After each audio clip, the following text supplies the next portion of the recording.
Hello, everybody, and welcome to today's show. I'm your host, Zach Drew.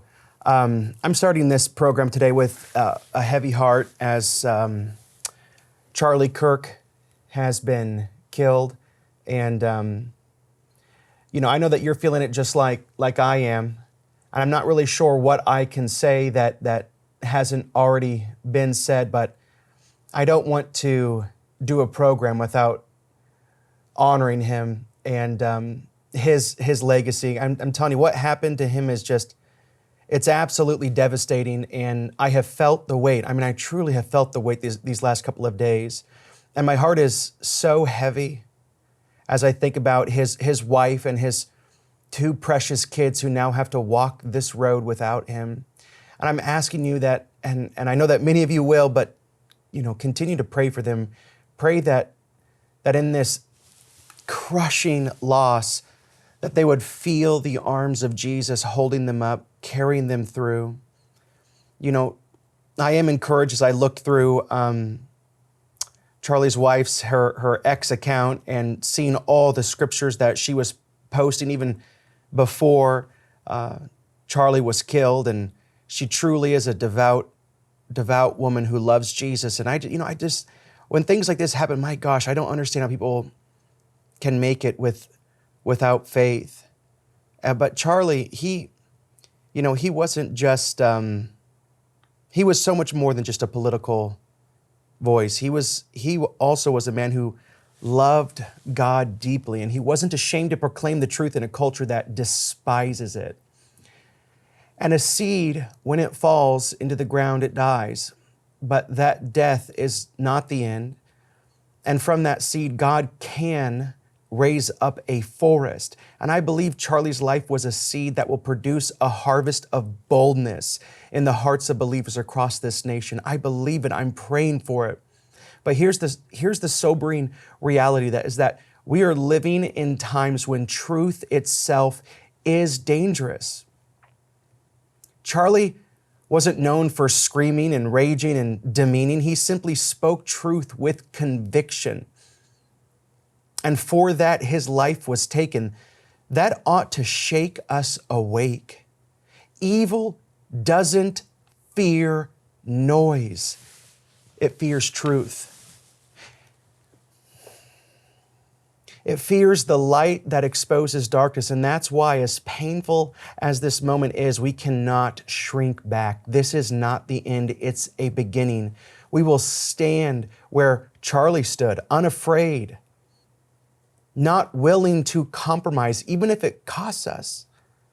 Because the truth is, Christianity has always been watered by the blood of martyrs. And though Charlie never sought that title, his life and death remind us that the battle is not over. It's intensifying.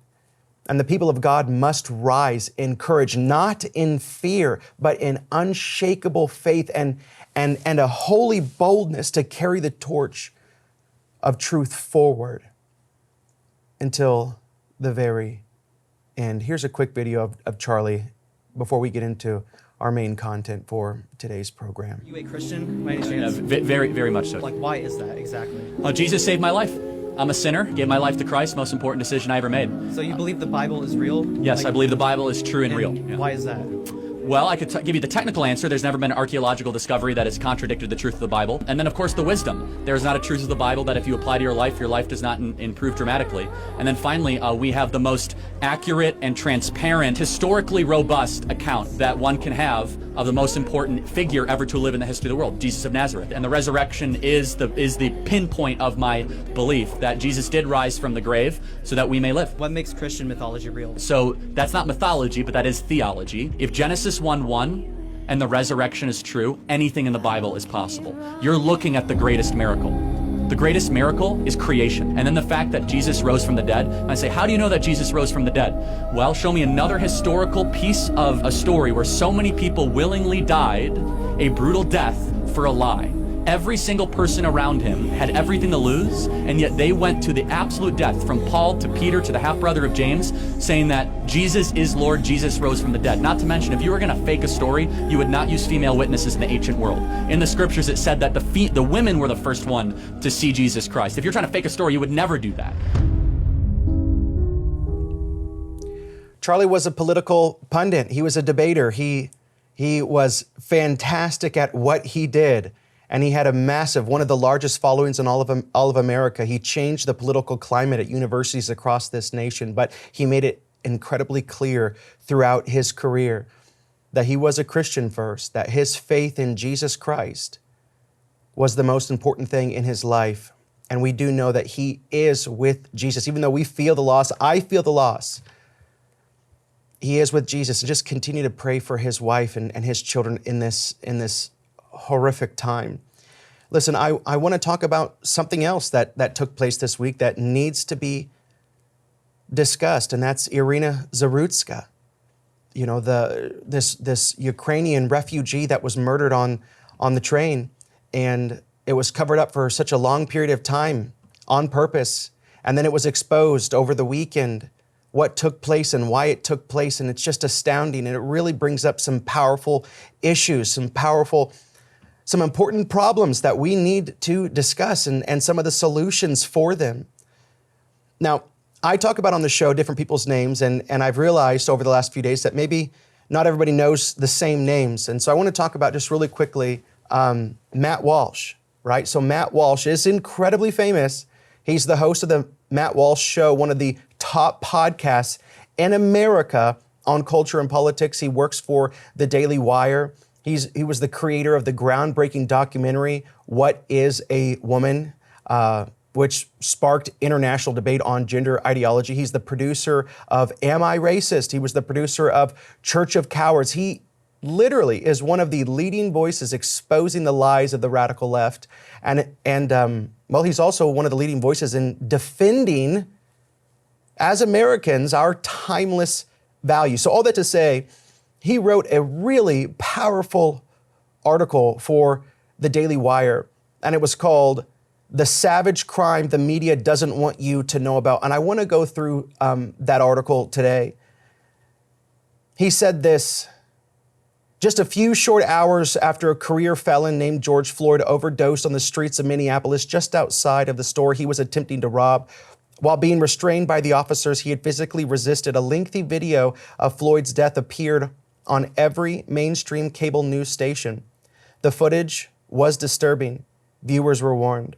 But we were instructed to watch it anyway, because it supposedly amounted to clear and convincing evidence that America is unsafe for Black people due to the scourge of systemic racism. Never mind the lethal level of fentanyl in Floyd's system, which prosecutors later lied about during Derek Chauvin's trial. Never mind the lack of any physical injury to his neck whatsoever. Focus, they told us, on the footage. Focus on the footage. It wasn't exactly a rational argument, but it didn't need to be. Even alleged conservatives like Supreme Court Justice Amy Coney Barrett explained that they had wept after seeing the video. That's how powerful the video was, or at least that's the way things seemed at the time to a lot of people. What's become very evident in the aftermath of Floyd's hagiography is that the footage of his overdose wasn't actually that important to the narrative. Far more important was the footage that we weren't allowed to see under any circumstances. And I'm not talking about the footage of Floyd telling the officers that he couldn't breathe long before he was on the ground. I'm talking about all of the videos of Black career felons, violent thugs who should have been executed a very long time ago, murdering white people in public places for no apparent reason whatsoever. These are videos that are rarely shown to the public. When these videos are released, they are usually edited to the point that you don't actually see the crime itself, and mainstream media outlets ignore them entirely. Well, I don't have to tell you that Matt Walsh is no stranger of saying controversial things, and maybe some of these things that he's already said and he's going to say are going to make you feel uncomfortable, and that makes sense. And so if you do feel a little uncomfortable, I would encourage you to watch this show in its entirety. I think it'll make sense towards the middle and end of the program. the points that he's making. So Matt Walsh, he went on to say that the aggregate effect of this censorship is that to many Americans, Black Americans are seen as the victims of systemic racial injustice, while whites are cast as their oppressors. This is classical Marxism. That's the kind of pre-existing narrative you need in order to sell a BLM martyr to the public. So shortly after a 23-year-old Ukrainian refugee by the name of Iryna Zarutska was murdered on the light rail system in Charlotte, North Carolina, back on August 22nd, the same campaign of censorship remained in effect. In early reports about the murder, news outlets omitted some key details from the story. You know, I have a video here. Here's one example. See if you can tell what's missing from this report. Turning to this now tonight, the Charlotte Mecklenburg Fraternal Order of Police is voicing their concerns about leadership and safety here in the Queen City. And this is after the stabbing death of a woman on the light rail just days ago and city leaders' response to it. WCNC Charlotte's Bria Smith is joining us live right now in South End. So, Bria, what is the FOP saying? Well, Vanessa, in a Facebook post, the FOP says that the mayor, quote, coddled the man responsible for this latest incident. And it's the reason why city leaders and residents in this area say solutions can be made. Now, in a statement released by the mayor, she expressed her sympathies to the victim and her family, stating, quote, "My thoughts and prayers go out to the young woman's family and friends. When it came to the suspect, she wrote, while I do not know the specifics of the man's medical record, what I have come to understand is that he has long struggled with mental health and appears to have suffered a crisis. That's what the FOP is upset about. They say the mayor should have talked about the failures of the lack of resources the city provides for serious mental health issues.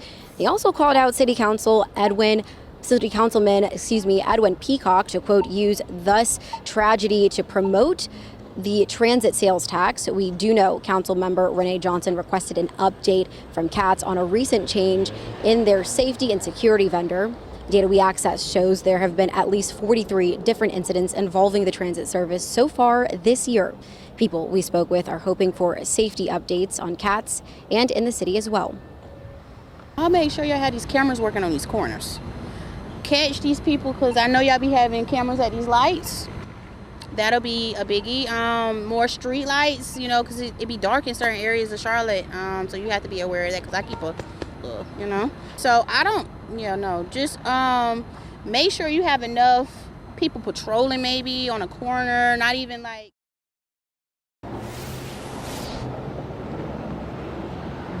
Now, despite this recent incident, residents say they still feel safe using this light rail here in South End. For now, reporting live in South End, Bria Smith, WCNC Charlotte. So that report aired nearly a week after the murder. Authorities knew the identity of the suspect within hours of the attack. And as you just heard, the mayor clearly knows who he is. She even knows his medical record, apparently. But they still don't tell you anything specific. Isn't this just odd? It just doesn't make sense, right? No photos are provided so that the audience has no idea, what the man looked like. His name wasn't provided either. And they certainly didn't air any video of the attack, edited or otherwise. And there's a reason for all of that. Democrats in Charlotte wanted to cover up their role in this murder, as well as the broader pattern of Black American felons targeting white people. Wow, what an inflammatory statement. Well, just keep listening. That's why no major media outlet in the entire country, except for Fox, has even had mentioned this story. It's a complete media blackout pretty much everywhere on all of the networks and all of the newspapers. You can search the Washington Post, NBC News, CBS News, ABC, the AP, the New York Times, the Wall Street Journal, what else? NPR, BBC, CNN. None of them are talking about it. No national Democrats weighed in. Liz Wheeler pointed out that the New York Times dedicated some 6,000 articles to George Floyd, 1,200 articles to Trayvon Martin, 56 to Kilmar Garcia, roughly 100 to Daniel Penny, and zero to Iryna Zarutska. Zero. Does it, I mean, just scratch, does this not just, it just doesn't add up. What's going on? And now on the screen, Wikipedia is now in the process of deleting its article on the murder. For all their stated concern about Ukraine and refugees, this is one Ukrainian refugee these people definitely don't want to talk about. They'll run a million articles about the plight of Ukrainians and how we should accept them with, open arms. But when one of these Ukrainians is murdered on public transport, they don't want even to pretend to care. We hear all the time about refugees who come to America for a better life. Well, this is one who came here for a better life and ended up getting butchered on the light rail instead. Like that's the kind of tragic story that you would think people with, Ukraine flags in their bios would immediately rally around, but none of them can even pretend to care about this. None of them. Let's go back to the article. These are statistics that are hard for most people to comprehend. They don't just destroy the narrative about white supremacy or about a mental health crisis or whatever. They also demonstrate very clearly that white people are being hunted and killed by an extraordinarily dangerous demographic, which is an urgent problem that rises to the level of a national security. You often hear it said that 13% of the population accounts for 50% of the homicides. But it's actually far worse than that. Most of the murders are being committed, more specifically by young black males between the ages of 15 and 40. That's more like 3 or 4% of the population.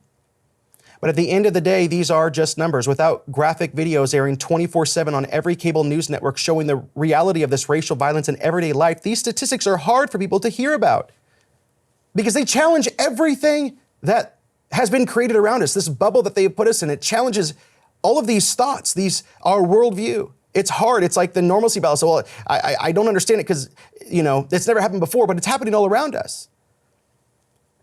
It's hard for people to hear about or to understand. That's why over the weekend, Charlotte's political leaders were very quickly thrown into a state of panic and horror. The city's public transit system, upon the request of journalists invoking the state's public records law, released footage showing the moments before and after the murder of that Ukrainian woman in Charlotte.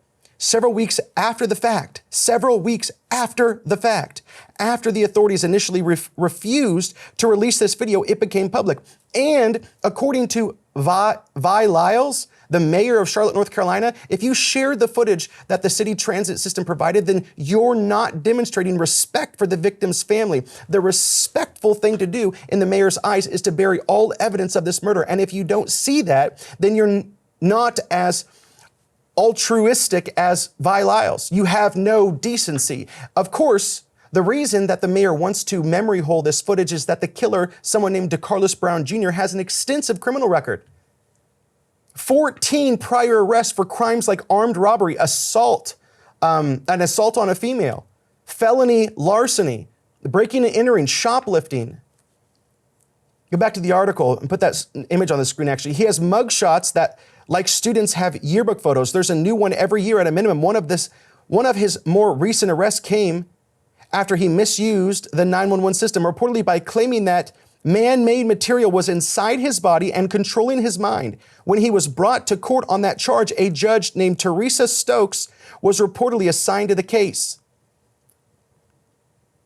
Here's the image of the judge. Now, let's just let that sink in for a second. Put yourself in the judge's position. You have a violent felon with a history of attacking people. According to the police, he's now experiencing psychosis, in addition to committing even more crimes. He's certainly demonstrating antisocial behavior that's clearly incompatible with life in a civilized society. And yet, despite the track record, the judge, a black woman who reposts pro-DEI content on her LinkedIn, and who just happens to run a treatment facility that treats mental health disorders in her spare time, allowed DeCarlos Brown to go free with no cash bail. She didn't lock him in a prison or commit him to a mental hospital. She allowed him to board a light rail car and murder an innocent white woman. Given every opportunity to imprison a repeat offender, a clear danger to everyone around him, the justice system turned him loose. They didn't even make him pay bail money. And here's the thing, and I heard Ben Shapiro talk about this as well, is that the first problem here isn't about race. It's about the failure of our justice system to keep offenders behind bars for a longer period of time. And I realize that this challenges the liberal narrative that America locks up too many people, right? That we are over-incarcerated, but in reality, the truth is the opposite.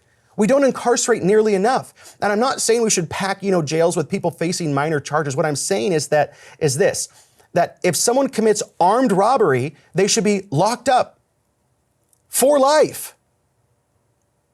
Letting them back onto the streets is reckless. Giving someone like that just a 3 or 4 year sentence, particularly when they're homeless and struggling with mental illness as the individual was, is simply wrong. It's wrong. Now, I need to preface this, okay? Buckle up, because Matt Walsh is about ready to say some pretty extreme things, and I'm not saying, I'm not even saying I agree or disagree, but he does make some very valid arguments, even though some of them will make you feel uncomfortable. Here's the article. This is a point that can't be overstated. Our society is held hostage by a tiny minority of violent antisocial degenerates like DeCarlos Brown. I agree with that.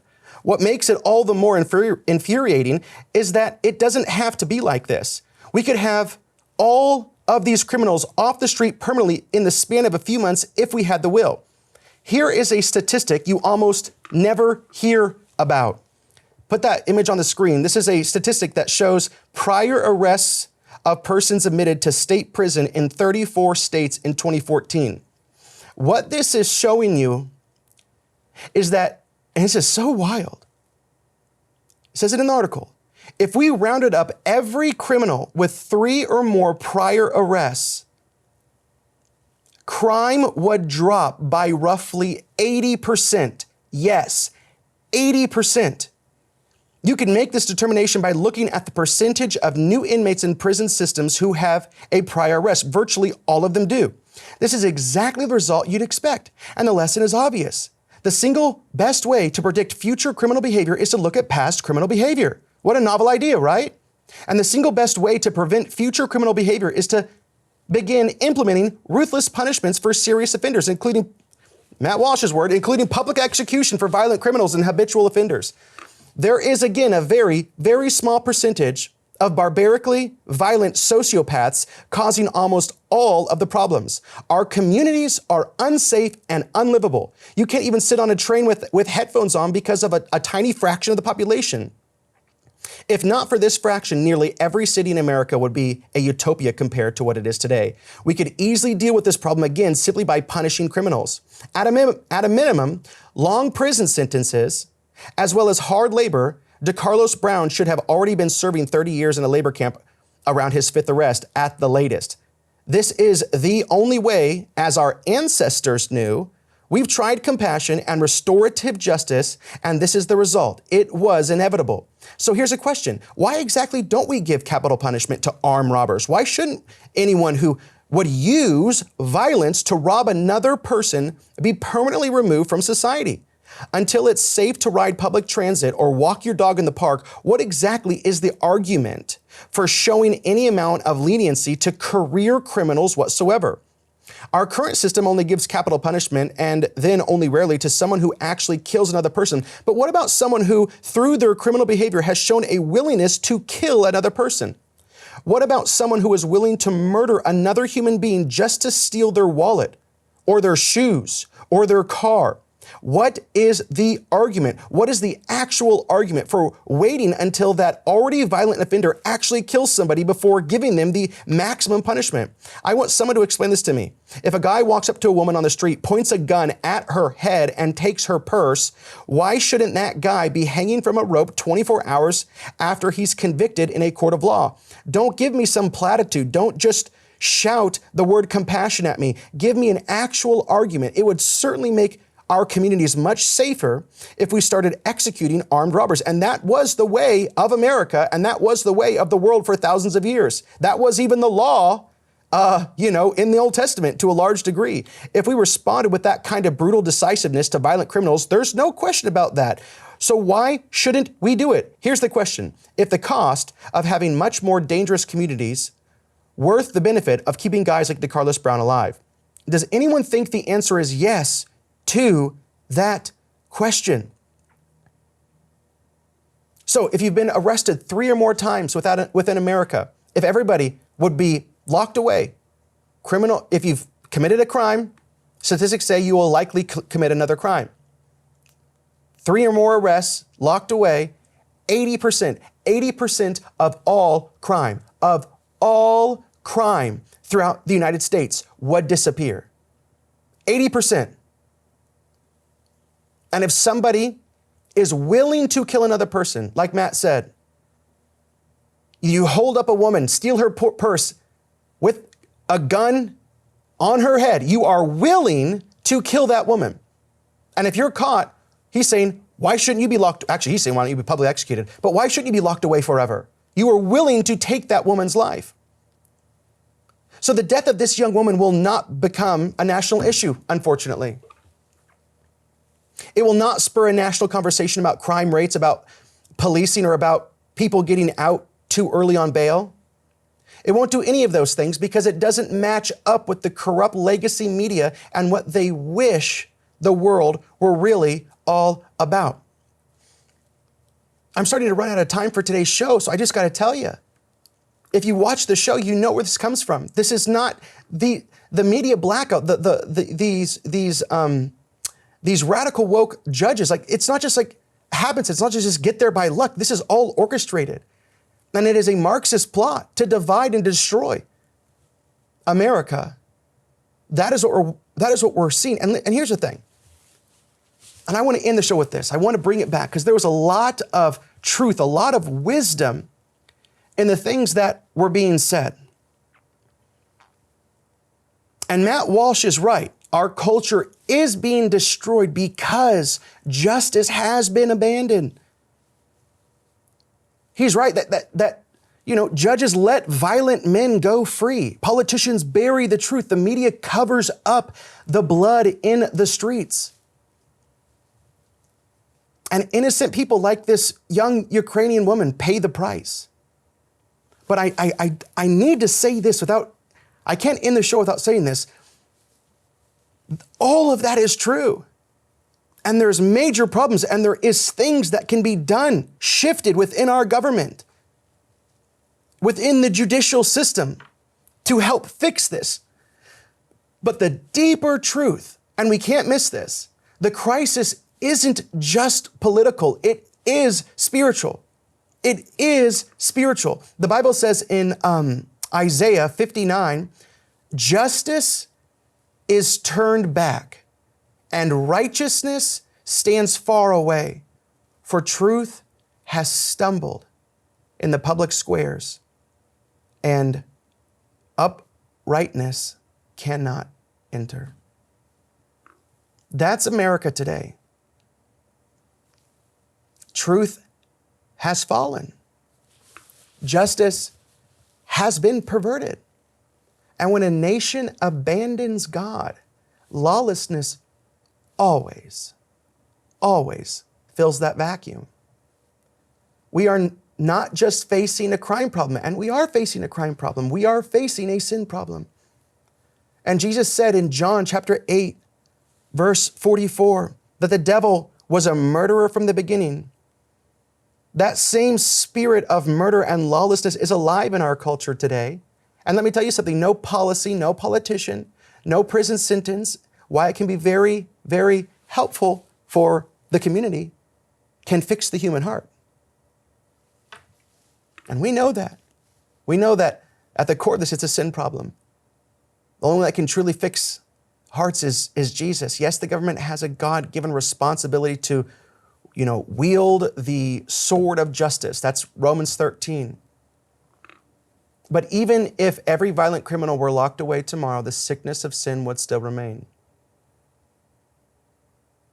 And that is why we all need to be praying that God would do something marvelous within this nation. What we need is a revival. We need men and women whose hearts of stone are turned into hearts of flesh. We need a return to the fear of God, because without God, there is no ultimate justice. Without Jesus, there is no hope. And that's, we start off the program today. That's why Charlie's life matters so much in this moment. He wasn't just a voice in politics. He was a man unashamed of Jesus Christ, a man who spoke truth when truth was dangerous. His courage should be a reminder to us all that this battle will not be won in Washington alone. It will be won on our knees before God, and in our pulpits, and in our homes, and in our daily walks with Jesus. I'm out of time. So what do? Well, we tell the truth. No matter who tries to censor it, we stand for righteousness, no matter, who calls us extreme. And we have to remember, especially after what just happened with Charlie, yes, we fight, but we do. But we have to remember that vengeance belongs to the Lord. He will bring every hidden thing to light, and on that day there will be no media spin, no corrupt judges, no early release, only the perfect judge of heaven and earth. And until then, we pray, we speak truth, we live as salt and light in a nation that desperately needs both. Evil doesn't get the last word. Jesus does. I'm out of time for today. We'll see you next week.